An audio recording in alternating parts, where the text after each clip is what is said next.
हटानी। इन्हीं के वंश में मानधाता हुए हैं, मानधाता की 50 कन्याएं हैं। अब आती है कथा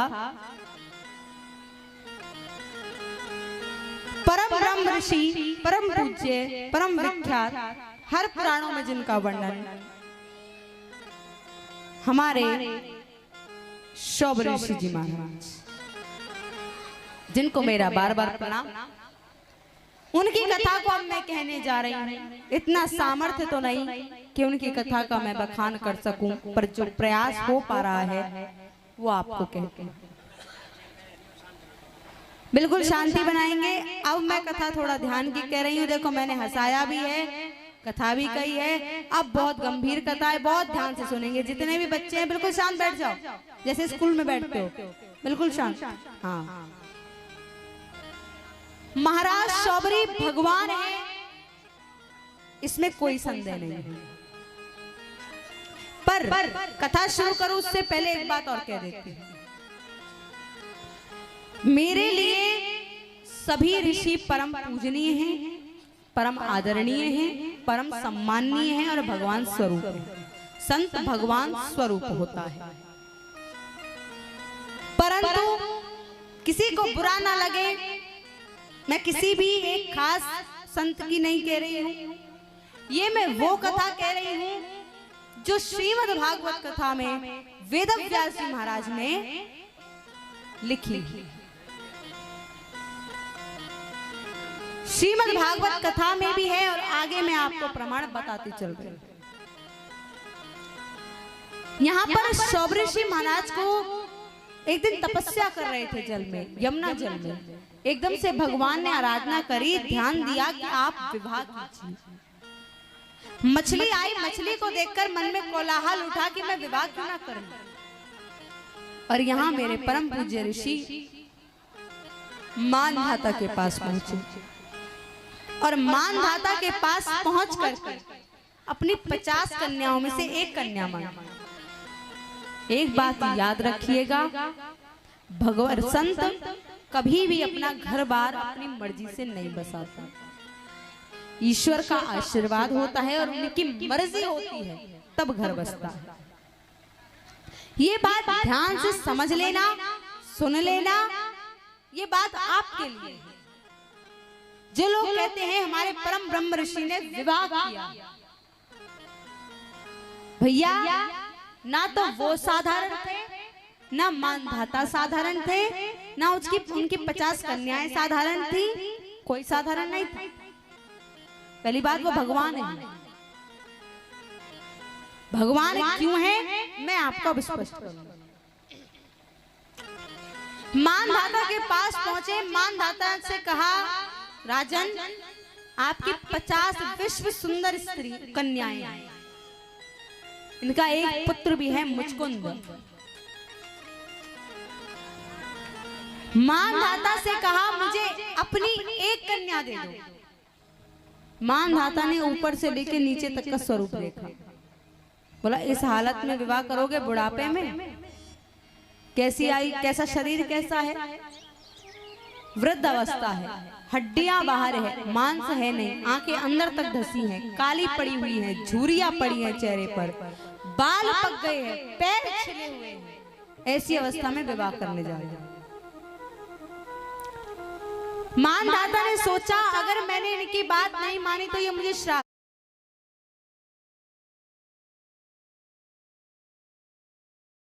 सोचा अगर मैंने इनकी बात नहीं मानी तो ये मुझे श्राप दे देंगे, और मान ली तो मेरी 50 कन्याएं मुझे बुरा बोलेंगे कि पिताजी ने ऐसे घर में ब्याह दिया जिसका कोई ना अंग है ना ढंग है ना रंग है।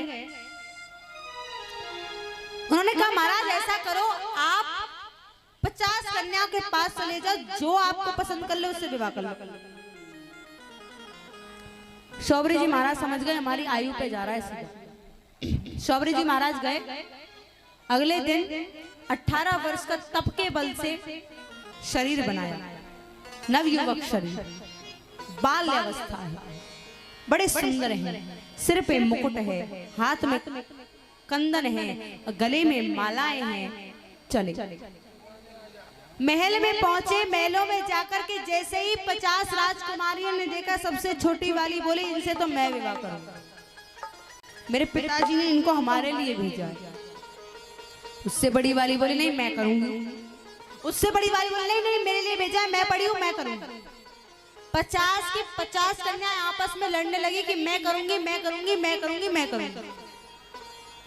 शौबरी जी महाराज बोले देखो इतनी दिक्कत की कोई आवश्यकता नहीं है, अगर 50 करना है तो 50 की 50 वरमाला डाल दो, 50 से कर लूंगा।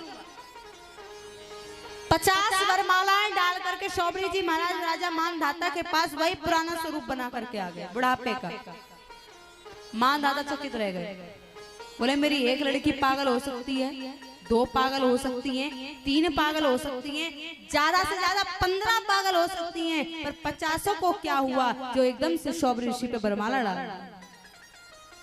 हाथ जोड़ ले प्रभु बताइए क्या बात है। जब एकदम से भगवान ने वो स्वरूप दिखाया तब पता चला रे ये तो भगवान है। मैं भगवान क्यों कह रही हूं अब सुनिए इस बात को। भगवान श्री कृष्ण ने 16,108 ब्याह किए और 16,100 विवाह जो हैं एक ही मंडप में 16,100 रूप धर के 16,100 कन्याओं को एक साथ अपनाया। इसलिए हम भगवान कहते हैं। हमारे परम पूज्य ब्रह्म ऋषि शौबरी जी ने भी यही किया। 50 रूप धर के 50 मंडपों में एक ही समय 50 कन्याओं से विवाह किया, जो केवल भगवान कर सकते हैं। तो पहला कारण यह है कि इसलिए हम इनको भगवान बताते हैं, शौबरी ऋषि जी भगवान। दूसरा कारण अब हम कहेंगे और कोई प्रमाण दो, प्रमाण देते हैं महाराज। कालिया नाग की आप सभी ने कथा सुनी है। एक बार गरुड़ और सर्प की माताओं में प्रतियोगिता लग गई कि घोड़ा सफेद है और घोड़ा काला है, सूर्य का घोड़ा। कई टीकाकार बताते हैं, कोई कहता है सूर्य का घोड़ा है, कोई कहता है इंद्र का घोड़ा है, पर घोड़े हैं इतना पता। एक कह रही है काला घोड़ा है, एक कह रही है सफेद घोड़ा है। गरुड़ की मैया ने कहा काला सफेद घोड़ा है, और सर्प की मैया काले नाग की मैया ने कहा ये घोड़ा काला है। यहाँ पर जब पास से देख के आए तो घोड़ा सफेद था। कालिया नाग ने चतुराई करी, क्योंकि इन दोनों में शर्त लगी थी कि अगर मेरी बात सत्य हुई तो एक दूसरे की दासियां बनेंगी। तो यहाँ पर कालिया नाग ने चतुराई की, सर्पों के झुंड को बुलाया और घोड़े पर लिपटवा दिया, जिससे घोड़ा काला दिखने लगा और कह दिया घोड़ा काला। अब महाराज ये जीत गए। अब तो गरुड़ की मां दासी बन गई। कुछ समय बाद दासी बनते बनते अपना जीवन यापन कर दिया इसने। पर गरुड़ अपने मन में शत्रुता ले बैठा। इंद्र के पास गया, बोला मुझे मेरा अधिकार चाहिए, मैं सर्प से अपना भोग पूरा करता हूं। जब यहाँ पर इंद्र ने कहा जा मैं तुझे वरदान देता हूँ, पीपल के पेड़ के नीचे तुझे एक सर्प मिलेगा, तू उसे मारकर खा ली। समय आने पर आई कालिया नाग की बारी। कालिया नाग घबराया कि मैं मरना नहीं चाहता और मैं क्यों मरूं। जब किसी ने कहा अगर तुझे बचना है तो जा महाराज शौबरी की शरण में चला जा, ऋषि सुनरक पे उनका स्थान है, अब तुझे संत और भगवान ही बचा सकते हैं। महाराज शौबरी की शरण में कालिया नाग आ गया। कालिया नाग आकर के कहने लगा प्रभु ऐसे ऐसे बात है। शौबरी जी ने कहा ऐसा कर तू जल में जाकर स्थान ले, आगे मैं देखूं। गरुड़ आया, महाराज मुझे मेरा हक दे दीजिए। कालिया नाग आपके पास आया है, मुझे दे दीजिए। यहाँ पर शौबरी ऋषि ने कहा अगर तू आगे बढ़ा तो यही भस्म हो जाएगा जगत। यहाँ पर सभी कहने लगे कि महाराज कालिया नाग को दे दीजिए। शौबरी जी महाराज ने कहा नहीं, मेरे शरण से बच के अगर कोई पशु तेरे पास जाकर मर जाता है, इसका पाप मुझे लगता है कि मैं उसके प्राण भी नहीं बचा पाऊंगा, मैं नहीं दूंगा।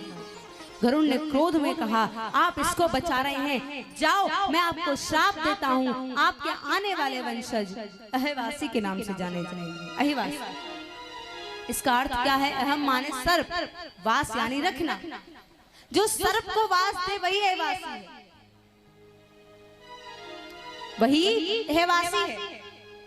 यहाँ पर ठाकुर जी, यहाँ पर शौबरी जी महाराज जो भगवान हैं, उन्होंने कहा चाहे तो मुझे अहिवासी की उपाधि दे या कुछ भी दे, मैं सब नाम सहन करने को तैयार हूँ, पर किसी निर्जीव की हत्या होते हुए मैं नहीं देख सकता। इस बात पर गरुड़ बहुत दुखी हुआ। यहाँ से कालियानाग गया नहीं, शरण में रह गया, और तभी से हमारा नाम पड़ गया अहिवासी, उन ब्राह्मणों का नाम। किसी की रक्षा करने के लिए महाराज ने ये शब्द को अपने नाम के साथ जोड़ने को स्वीकार किया है। और ये कोई प्रजाति नहीं है, ये कोई जाति नहीं है, जाति शौबरी जी की ब्राह्मण ही है। मैं ऐसा क्यों कह रही हूँ? मैं ऐसा इसलिए कह रही हूँ क्योंकि ब्रह्मा जी के 10 पुत्र हैं, उनमें से है अंगिरा जी। अंगिरा जी के घोर घोर के कड़व कड़व के शौबरी जी महाराज, और जब दादा ब्राह्मण है तो बेटा भी ब्राह्मण ही होगा, निश्चय की बात है। तो शौबरी जी महाराज भी ब्राह्मण है। अहिवासी शब्द कोई अपमानजनक शब्द नहीं है जो मेरे भाई बहन सुन रहे हो सब। अरे ये महाराज सम्माननीय शब्द है। हमने किसी की जान बचाने के लिए अपने साथ ये नाम को जोड़ा है। ब्राह्मण क्यों नहीं मांस खाता? इसलिए नहीं खाता, अरे जिस शौबरी जी महाराज ने एक सर्प को बचाने के लिए इतना बड़ा त्याग किया हो, हम मांस कैसे खा सकते हैं? हम वो लोग हैं। और ब्रह्मा जी भगवान हैं। दूसरी कारण मैं भगवान क्यों कहती हूँ शौबरी जी को, प्रमाण अब सुनिए पते की बात। शौबरी ऋषि जी भगवान का नाम पड़ा अहिवासी, जो सर्प को वास दे।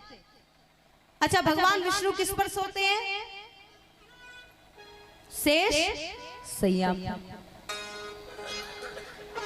और अहिवासी का अर्थ है सर्प को शरण में रखना। तो विष्णु भगवान भी सांप को, शेष सैया को अपने 24 घंटे शरण में रखते हैं। तो महाराज इस हिसाब से तो वो भी अहिवासी हैं। और जब भगवान विष्णु अहिवासी हैं तो हमें कहने में क्या शर्म है? भगवान की संतान है। दूसरा, भोले बाबा गले में सर्प धारण करते हैं, और अहिवासी का मतलब ये सर्प को शरण में लेना। भोले बाबा ने भी सर्प को शरण में लिया है, तो उनको भी हम अहिवासी कहेंगे। तो इसी हिसाब से वो भी अहिवासी है। फिर कहने में क्या शर्म है कि हम अहिवासी हैं, हम शौबरी जी महाराज की संतान हैं। कहने में क्या शर्म है? और एक बात बता दूं, ये तो हो गई, कहीं और आप समझे कि बात है कि नहीं है, वैसे ही कहे जा रही है जन। महत्वपूर्ण बात सुनिए।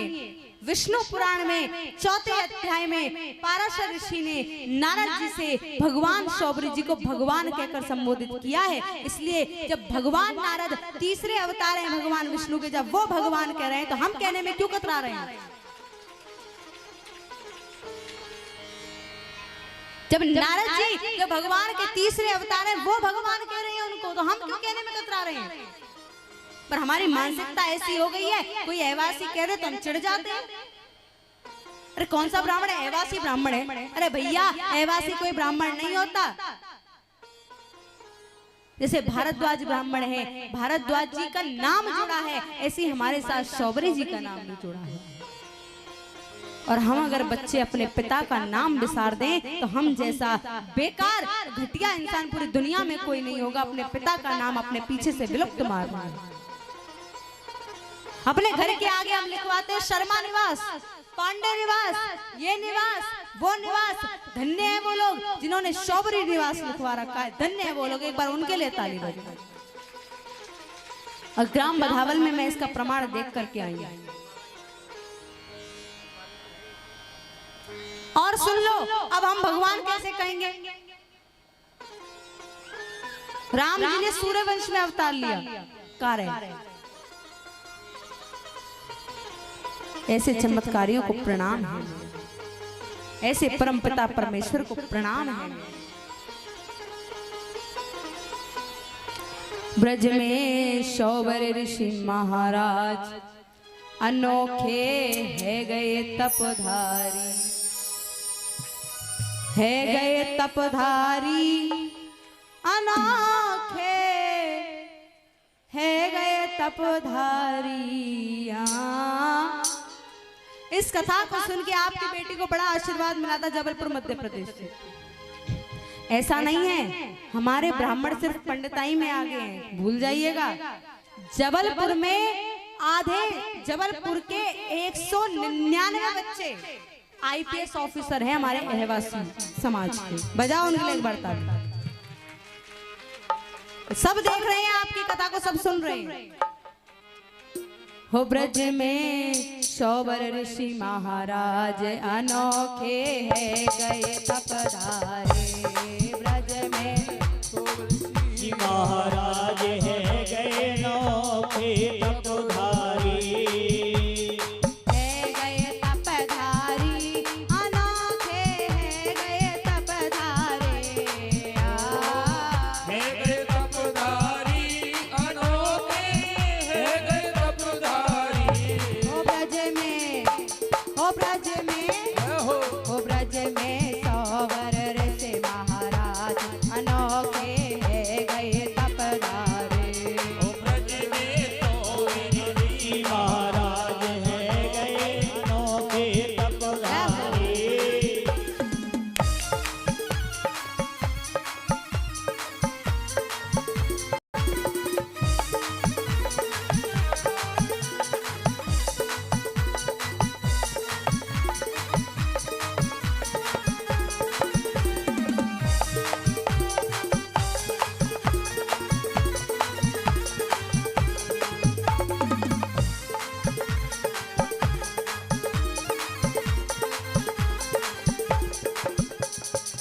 विजय पाए मुनिवर इंद्र ने पे मुनि वर ने मिल गए, करी तपस्या ऋषि सुन रख पे। करी तपस्या ऋषि सुन रखने, पावन यमुना जी के तट पे पावन यमुना जी के तट पे 60,000 बरस तप कियो तज दुनियादारी। 60,000 बरस तप कियो तज दुनियादारी। हो ब्रज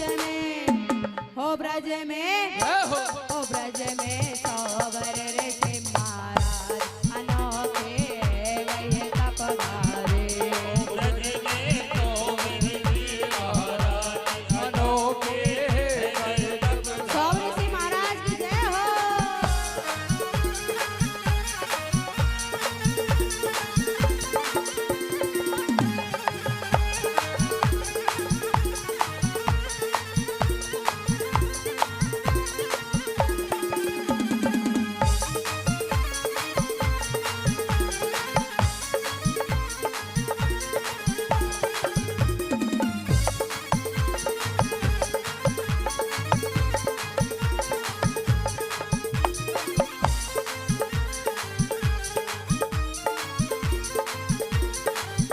एक बात और बताऊं, ये भजन किसके द्वारा रचित है बता दूं?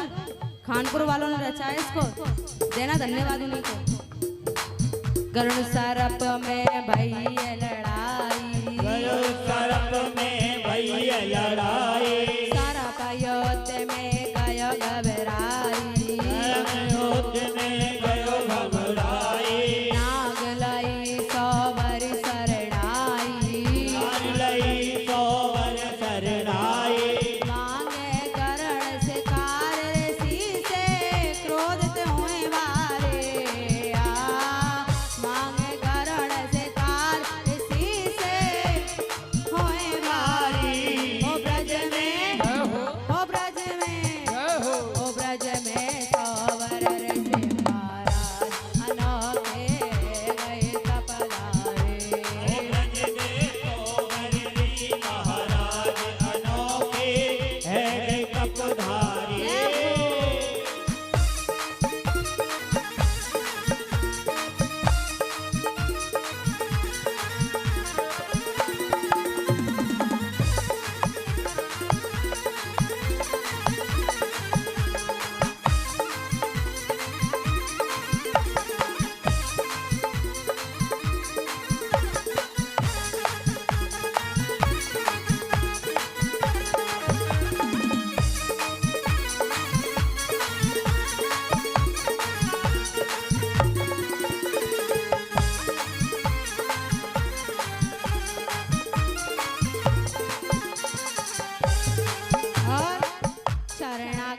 नहीं दियो ऋषि ने, शरणागत नहीं दियो किसी ने, शाप दियो बेबस पक्षी ने, बेबस पक्षी ने, मुनिवर आप फंसे गृहस्थी में, मुनिवर आप फंसे गृहस्थी में, दियो सरप को वास कहाए सोबरिये वासे दियो सरप को वास कहाए सोबरती वारी।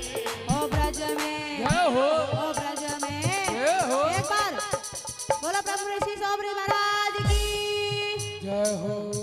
हो ब्रज में सोबर ऋषि महाराज अनोखे गए तपधारे, ओ ब्रज में सोबर ऋषि महाराज अनोखे है जय हो। तपधारी।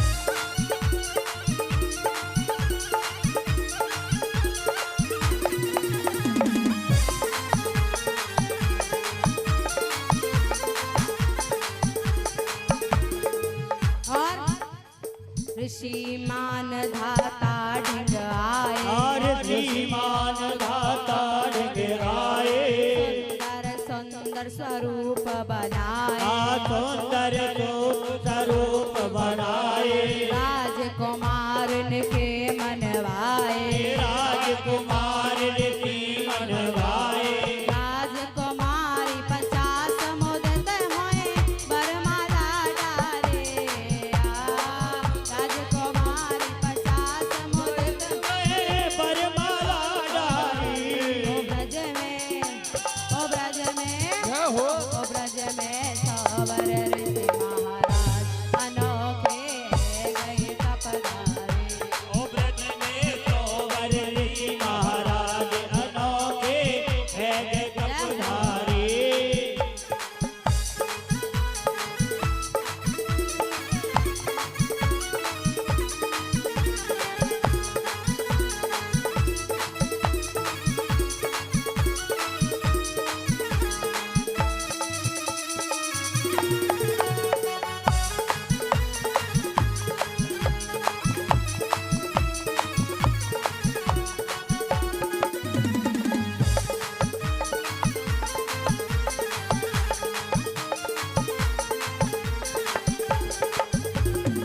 सोबर पुत्र कहे अहवासी, सोबर पोत्र कहे अहवासी, आदि गौड़ ब्राह्मण अहवासी, आज गौड़ ब्राह्मण अहवासी, सोवर वंश सदा सुख रासे, सोबर वंश सदा सुख राशि, सोवर वंशज पुत्र ऋषि चरण में बलिहारी, सोवर वंशज पुत्र ऋषि चरण में बलिहारी, ओ ब्रज में, ओ ब्रज में, जय हो, ओ ब्रज में सोवर ऋषि महाराज अनोखे गए तपधारे, ओ ब्रज में सोबर ऋषि महाराज अनोखे है गए तपधारी। ओ ब्रज में सोवर ऋषि महाराज अनोखे गए तपधारे, ब्रज में सोबर ऋषि महाराज अनोखे हैं तपधारे, अनोखे गए तपधारे, अनोखे हैं तपधारे, अनोखे गए तपधारे, अनोखे गए